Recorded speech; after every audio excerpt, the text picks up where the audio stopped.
Like the Sword of Damocles, the Cybersecurity Maturity Model Certification Program, known as CMMC, has been hanging over the heads of defense contractors for several years now. Well, it's about to fall, and companies doing business with the Defense Department should be ready. Analysis now from Haynes Boone procurement attorney Dan Ramish. And we know this program requires certain controls in place and to have them certified by a third-party certifier that the company pays for, so there's expense and there's liability. How close is this to becoming reality? Well, Tom, I think most projections now anticipate this will be in effect sometime in 2025, so next year. That is to say, it'll start to roll out over a phased rollout process that will then last 4 phases over 3 years to full implementation. All right, so that means you really have to have it in place now. And what is going to be the top challenge for contractors for, let's say, CMMC Level 2, which I think is the bulk of them, fair to say? Yes, that's right, Tom. So there are really 2 core changes that are coming with the CMMC program. As you mentioned, contractors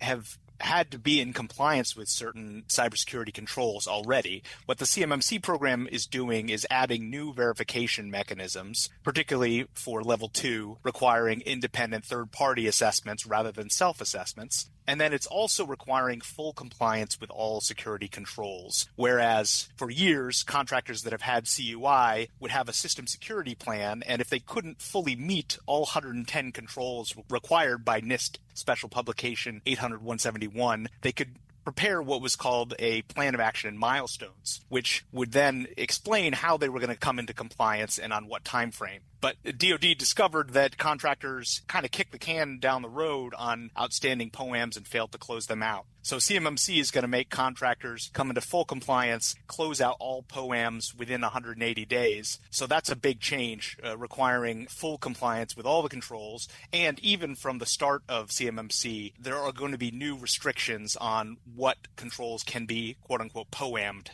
POAM'd again means?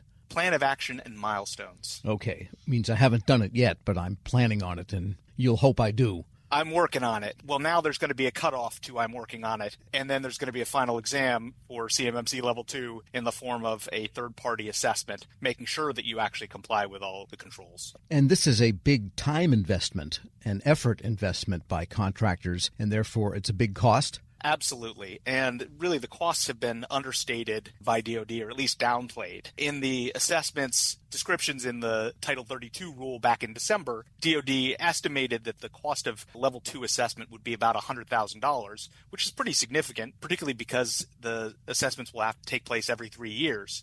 But that's only the cost of assessing compliance with the cybersecurity controls. The cost of actually implementing those controls is significantly more substantial. Right, and this is not a one-time thing, as you say. You've got to have the assessment done by that third party every 3 years. But also, because of the changing nature of software and the cyber threats, you can't put in controls now, and that's what you've got for the next 10 years. That's right. You have to be in a state of ongoing compliance, and you have to continually affirm that you remain in compliance and stay in compliance throughout the performance of the contract with the level of CMMC that you're required to have in place.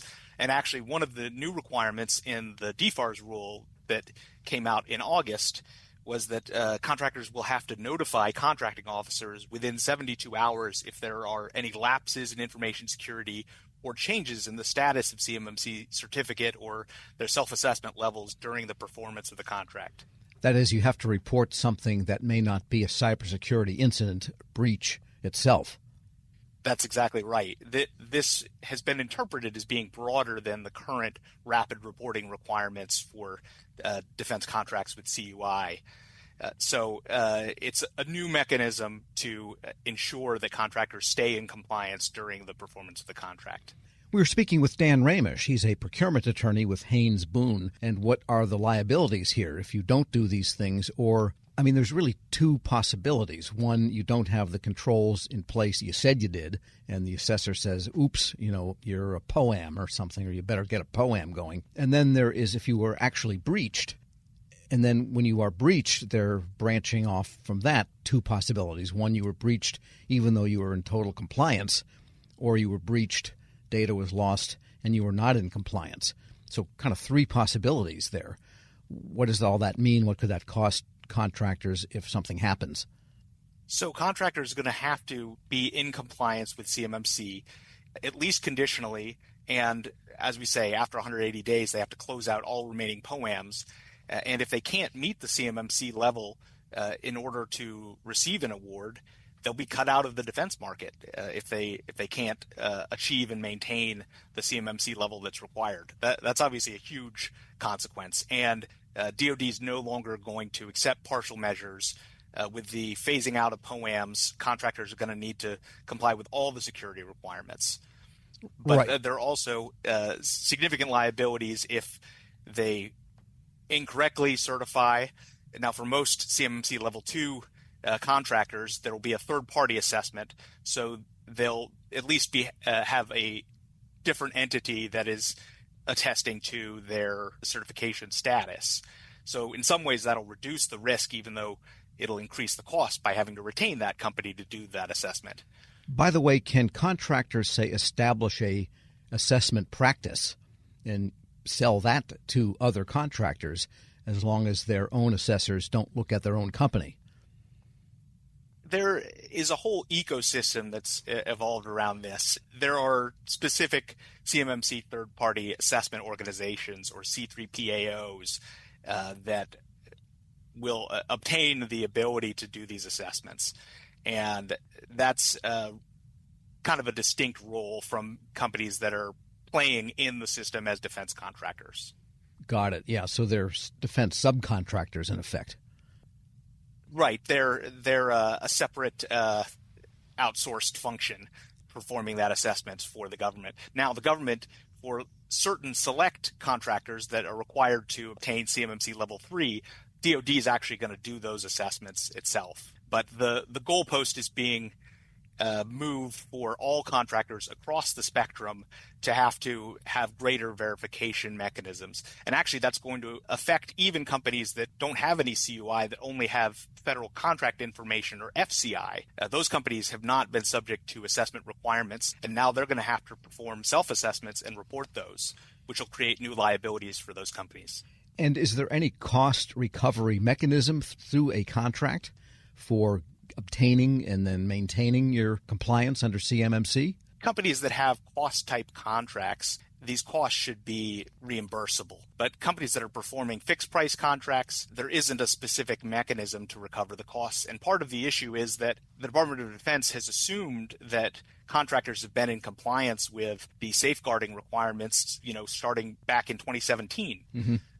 Because the security controls themselves are not new, DoD has said, well, you're already supposed to be meeting those, so we shouldn't have to compensate you for them separately. And we've been talking about CUI, which is controlled unclassified information. How well has DoD been able to define what CUI precisely is so contractors will know what has to be protected? Tom, this has been a constant struggle for contractors. The Department of Defense has had problems in both directions. There have been issues with CUI that was not marked, and just masses of documents that should have been marked that weren't. And then more recently, DoD has perhaps been overcorrecting and overmarking documents that did not need to be marked. And this is problematic for contractors because it's the crux of the whole system, which systems actually have CUI on them or have CUI transmitted over them. And so if contractors don't know which specific information under the contract is CUI, they can't appropriately scope their cybersecurity controls.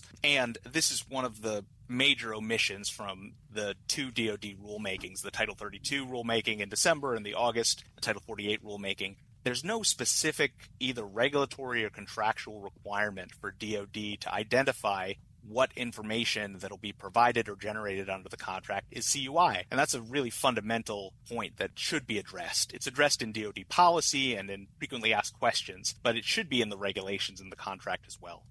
Dan Ramish is a procurement attorney with Haynes Boone. Thanks so much for that elucidation. Thanks, Tom. And we'll post this interview at federalnewsnetwork.com/Federal Drive. Subscribe to the Federal Drive wherever you get your podcasts.